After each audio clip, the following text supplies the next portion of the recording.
Hello বন্ধুরা, কেমন আছো সবাই? আশা করি খুব ভালো আছো। আমিও ভালো আছি। তো আজকে দুপুরে তোমার দাদা মাছের মাথা নিয়ে এসেছে। ওই মাছের মাথা দিয়ে বাঁধাকপিটা বানাবো। আর এই কুমড়োটা নিয়ে এসছে, আর পুঁই শাক দিয়ে বানাবো। আর একটু মটন আছে কালকে। তো দেখতে থাকো তোমরা। আজকে এই লাঞ্চে এই বানাবো।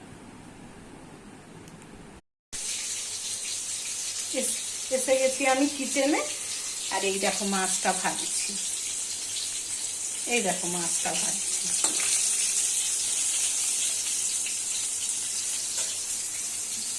আগে তরকারিটা করে নিই।